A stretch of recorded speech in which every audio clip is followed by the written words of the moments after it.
Well, the ruling issued by that three-judge panel states that Trump does not have the power to issue sweeping tariffs across almost every country.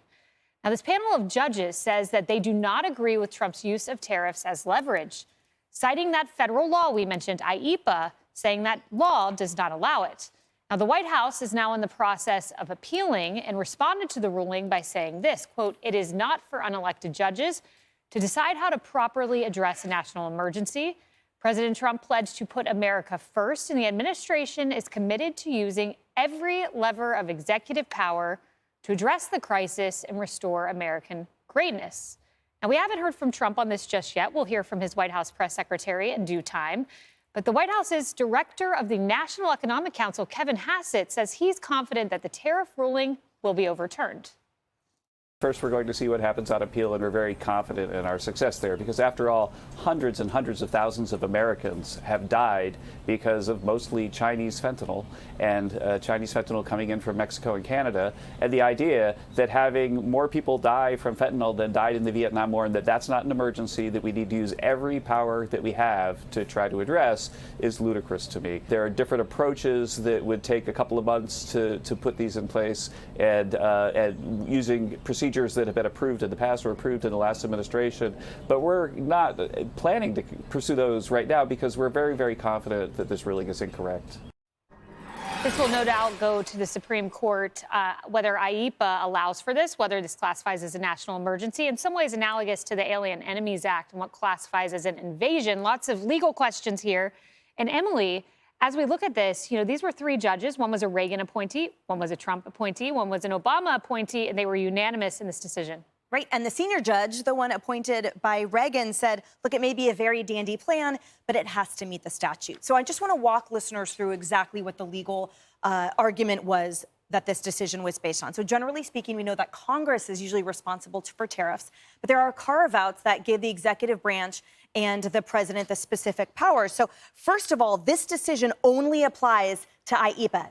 There were plenty of tariffs levied by the president under other statutes, under other authorities. So, for example, those 25% auto tariffs and the auto parts, that stands. Pharmaceuticals, that stands. So I just want everyone to understand this is sort of narrow in relation to that.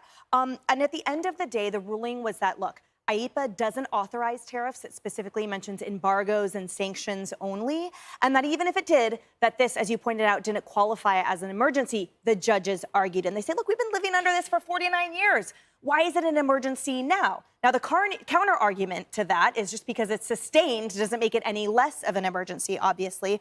And what the White House argued, look, it's Congress that needs to make these political decisions, not these unelected judges. So, okay, what next?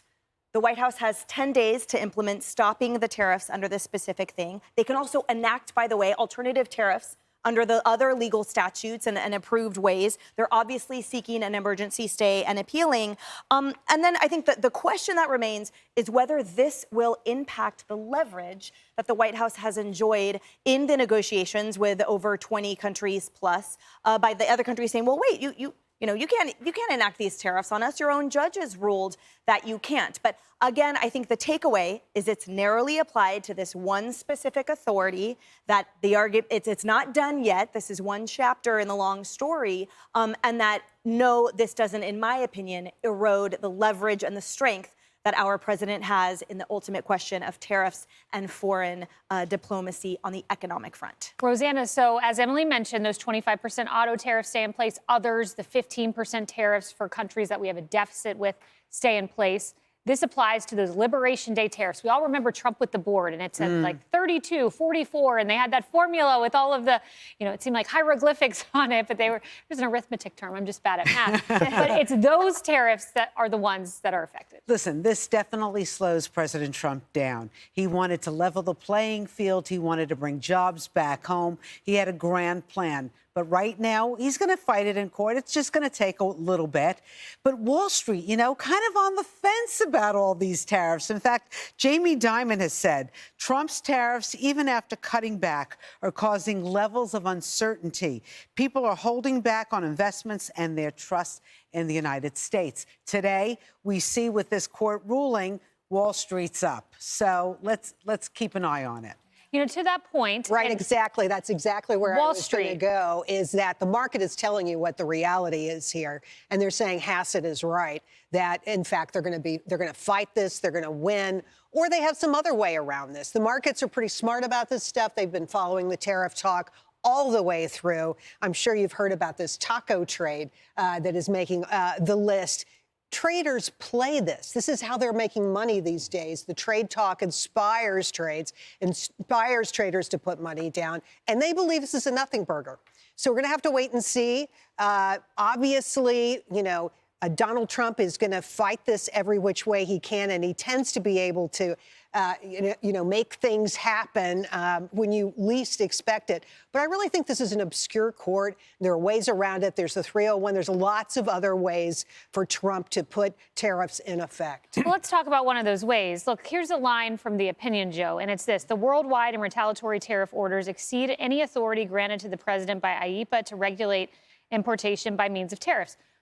Okay, if it exceeds the president's authority, I know a way to enhance its authority. Oh, wait, there's this branch of government called Congress. Precisely. So there are majorities in Congress. They can step up and give the president extra authority. But the question is, can they do that as they're trying to get the big, beautiful bill through? There's a lot of political realities at play. Yes, and mathematical realities as well, which True. is basically there is a one-vote majority in the House, since Thomas Massey is perpetual no on the Republican side. So, yeah, the big, beautiful bill obviously is the priority right now. I'm not sure these tariffs will supersede that at this point. But I think Stephen Miller, the Deputy Chief of Staff, makes a great point. He calls this judicial tyranny. I don't think that's hyperbole. Because remember when a plane full of gang members was being sent out of our country and a judge, right, a district judge basically said, no, turn the plane around. We have to get this back. It's at the point where we're seeing judges stepping in places they don't seem to belong.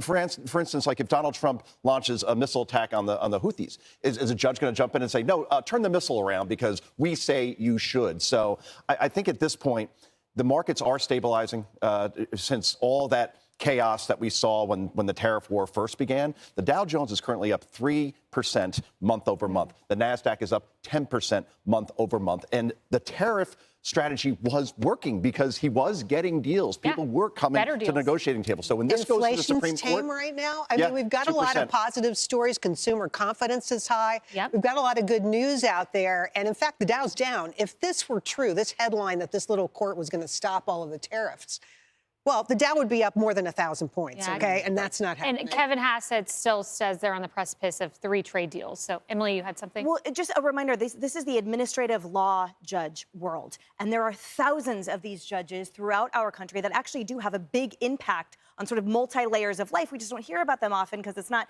as sexy as civil and criminal, but they do have a big impact. But that's why it shuttles out of this lane and into the federal lane for overview, which I think everyone's waiting for the adults to step in the room and make the determination. We'll see what happens at the Circuit Court, probably going to the Supreme Court. We will keep you updated on all of that. And a reminder, 50% of the people think the nation's heading in the right direction. So positive news for the administration.